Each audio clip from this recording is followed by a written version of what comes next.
Howdy, and welcome back. I'm Steven, and this is FWP Reviews. We're finally back in the studio after a brief hiatus away in a less than ideal filming condition. October looks to be a big month, flying high with huge releases almost every weekend. The first weekend of this month saw a movie I was cautiously optimistic about after the flaming dumpster fire that was its predecessor. It tore up the box office, and that movie is none other than Venom, Let There Be Carnage.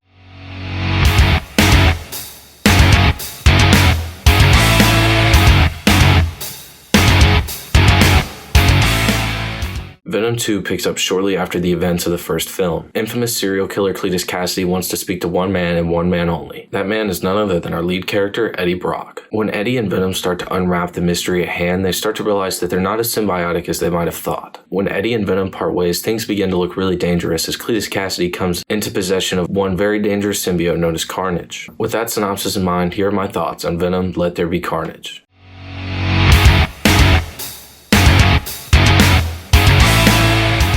First and foremost, Venom 2 is miles better than the predecessor. The first Venom movie was boring, lame, and overall a massive letdown. I was extremely excited for the release of the first film, and when it became one of the biggest letdowns of my life, I found it quite hard to get excited for this movie, as you might understand. As the build-up continued, I realized that Woody Harrelson is just a magical casting for Carnage, and Andy Serkis taking the position of director, we might just have something good on our hands, and I became cautiously optimistic. Then, the bad news starts to roll in. It's an hour and 30 minutes. Okay, we can work with that maybe. The movie is given a PG-13 rating. We can work with that, but part of Carnage's character is that he is just excessively violent and it can't really capture the spirit of that character, and ultimately it didn't. However, I was allowing myself to think, well, a lot of comic book movies have made this PG-13 rating work. There's still hope. It's fine. A little bit more worried, but fine. At this point, all of my hype has kind of died down and I'm really just excited to see a big movie in theaters again. At long last, it releases and it was pretty middling at best. However, an incredibly mediocre movie is miles better than the shit we got in the first movie, so we'll take it. One of the most notable things about this movie is that it has such a feverish pace from start to finish. This movie somehow shoots itself in the foot by trying to make this movie only an hour and a half, but it also does its best to make the most of that runtime. It has an incredibly entertaining atmosphere and vibe just because of how fast and free-flowing this movie can be at times. It manages to balance this feverish sort of story without it feeling too comical or over the top. The downfall of this, of course, is that character growth is a thing of the past. It introduces a hugely popular comic book character in Cletus Cassidy, but by the end of the movie, without much fanfare, he's already gone. Eddie Brock doesn't grow in this movie, he ends the movie in the same place he started it in. The only character we actually got to see grow was Venom, but that was more of just a byproduct of convenience because he was having an out-of-body experience because they had to separate Eddie and him just to push the plot forward. This movie does manage to make some jokes that had me in the theater laughing. By comparison,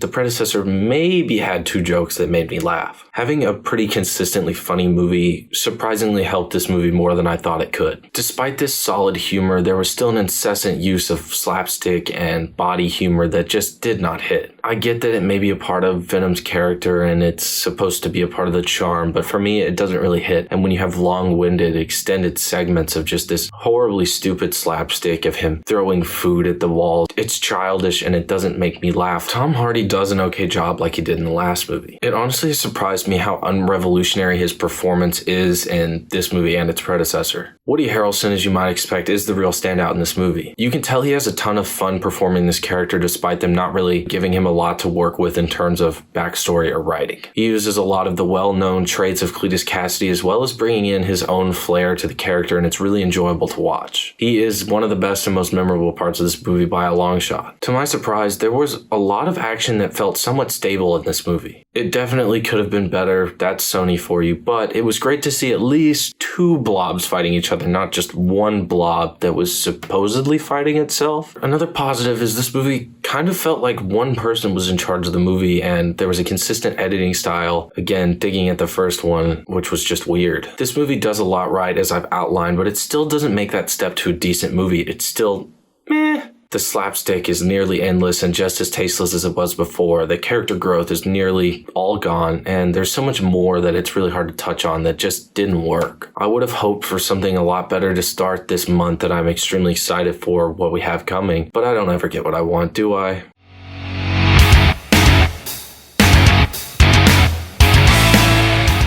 Looking forward was not a segment that I intended to include in this review, but that post-credit scene though. We all knew the MCU multiverse was here, but I didn't think that they would be able to take it this far. It's unfortunate to me at this point that Sony still has their hand in this giant money bag because they just make remarkably worse films, but I'll allow it because it's allowing some cool trade-offs to happen. And there's always hope that the Disney Marvel execs will be able to work it out because they're I'm extremely excited to see how Venom may play in No Way Home, and I'm extremely excited to hopefully see No Way Home in theaters if things go as planned. I'm curious, nervous, and excited all at once. This is a massive bombshell. With that, let's wrap this review up. Venom Let There Be Carnage as a whole was an incredibly middling mess. Despite this, it still improved on the first movie by a country mile. There were some pretty decent jokes, some pretty decent action, and Carnage was pretty entertaining to watch as a whole. Well, despite him being dumbed down to a PG-13 rating at least. The post-credit scene obviously sets up some exciting stuff for the viewer in the future, so we'll see where that goes. Next week, I'll have my No Time to Die review. The week after that, I'm not sure, but I'm pretty sure that all of the videos this month are going to be video reviews because I'm really feeling it and there are some good releases, so let's see where that goes. Until next time, follow my Instagram at FWPReviews100 for daily written reviews about the newest movies. With that, this is FWP Reviews signing off. Thank you guys so much for watching, and I'll catch you all in the next one.